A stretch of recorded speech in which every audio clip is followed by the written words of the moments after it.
അസ്സലാമു അലൈക്കും വറഹ്മത്തുള്ളാഹി വബറകാതുഹു. മനാഫിനെ നിങ്ങൾ ആരും തന്നെ മറന്നിട്ടുണ്ടാകില്ല എന്ന് കരുതുന്നു.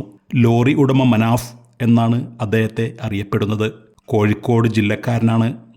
ഏകദേശം 8 മാസം മുൻപാണ് കർണാടകയിലെ ഷിറൂരിൽ മണ്ണിടിച്ചിലുമായി ബന്ധപ്പെട്ട് കോഴിക്കോട് സ്വദേശി തന്നെയായ അർജുൻ എന്ന സഹോദരൻ മണ്ണിനടിയിൽപ്പെട്ട് മരണപ്പെട്ടിരുന്നു. കൂടാതെ വിവിധ സംസ്ഥാനങ്ങളിൽ നിന്നുള്ള 11ഓളം പേർ അന്നത്തെ ദുരന്തത്തിൽപ്പെട്ടിരുന്നു. മനാഫിൻ്റെ ലോറിയാണ് അന്ന് അർജുൻ ഓടിച്ചിരുന്നത്. മനാഫിൻ്റെ കമ്പനിയിൽ വർഷങ്ങളായി ജോലി ചെയ്തിരുന്ന വ്യക്തി കൂടിയായിരുന്നു അർജുൻ. ഒരുപാട് പ്രവർത്തകരുടെ പരിശ്രമം ഫലമായി അർജുൻ്റെ ബോഡി അർജുൻ്റെ കുടുംബത്തിന് ഏൽപ്പിക്കാൻ സാധിച്ചു. ഏകദേശം 3 മാസത്തോളം മനാഫ് ഇതിൻ്റെ പിറകെ തന്നെയായിരുന്നു. ഇതുമായി ബന്ധപ്പെട്ട് മനാഫിന് ഒരുപാട് നഷ്ടങ്ങളും ഒരുപാട് വിമർശനങ്ങളും നേരിടേണ്ടി വന്നെങ്കിലും ലക്ഷ്യം കാണാതെ മനാഫ് പിന്മാറിയില്ല. ഒടുവിൽ 70 ദിവസത്തിന് ശേഷം അർജുൻ്റെ ഭൗതിക ശരീരം അർജുൻ്റെ വീട്ടിലേക്ക് എത്തിച്ചതിന് ശേഷമാണ് മനാഫ് ഈ ഉദ്യമത്തിൽ നിന്നും പിൻവാങ്ങിയത്.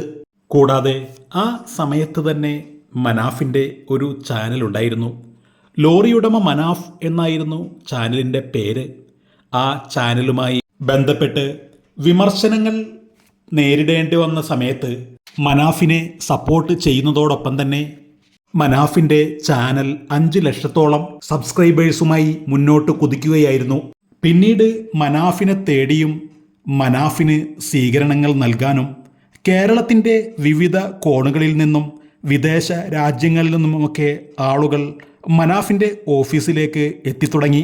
ഇതിനിടയിൽ മനാഫ് ഒരു ചാരിറ്റി ട്രസ്റ്റ് രൂപീകരിച്ചു.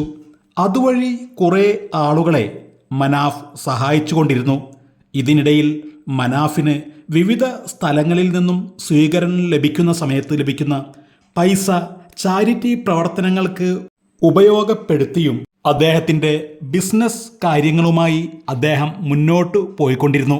ഇതിനിടയിൽ കുറച്ച് ദിവസം മുൻപാണ് മനാഫ് ലൈവിൽ വന്നുകൊണ്ട് ഭാവി പരിപാടികളെക്കുറിച്ച് വിശദീകരണം നൽകിയത്. കൂടാതെ മറ്റൊരു പ്രധാനപ്പെട്ട കാര്യം കൂടി മനാഫ് അവിടെ പ്രഖ്യാപിക്കുകയുണ്ടായി. ഇപ്പോൾ നമുക്കറിയാം, കേരളത്തെ ലഹരി മാഫിയ വിഴുങ്ങിയിരിക്കുന്ന കാഴ്ചയാണ് ദിനംപ്രതി നമ്മൾ കണ്ടുകൊണ്ടിരിക്കുന്നത്. ഓരോ ദിവസവും 2-3 കൊലപാതകങ്ങളാണ് ലഹരി ഉപയോഗിച്ചത് മൂലം കേരളത്തിൽ നടന്നുകൊണ്ടിരിക്കുന്നത്. കേരളത്തിലെ എല്ലാ ഓണംകേറാ മൂലകളിലും മയക്കുമരുന്നുകൾ കൊണ്ട് വലിഞ്ഞു മുറുകിയിരിക്കുന്ന കാഴ്ചയാണ് കണ്ടുകൊണ്ടിരിക്കുന്നത്. ആ ഒരു അവസ്ഥക്ക് ഒരു സന്ദേശം കൊടുത്തിട്ടെങ്കിലും ചെറിയ രീതിയിലെങ്കിലും തടയിടാൻ സാധിക്കും എന്ന ഉദ്ദേശത്തിൽ മനാഫിൻ്റെ നേതൃത്വത്തിൽ ഈ വരുന്ന ഏപ്രിൽ ആദ്യവാരം മനാഫ് കാസർഗോഡ് നിന്നും തിരുവനന്തപുരത്തേക്ക് സൈക്കിൾ യാത്ര സംഘടിപ്പിക്കാൻ പോവുകയാണ്. ഈയൊരു യാത്രയിൽ സൈക്കിൾ ചവിട്ടാനറിയുന്നവർക്കൊക്കെ പങ്കെടുക്കാം എന്നൊരു പ്രത്യേകതയുമുണ്ട്. എന്തായാലും നമുക്ക് കാത്തിരിക്കാം ആ ഒരു ദിവസത്തിനായി.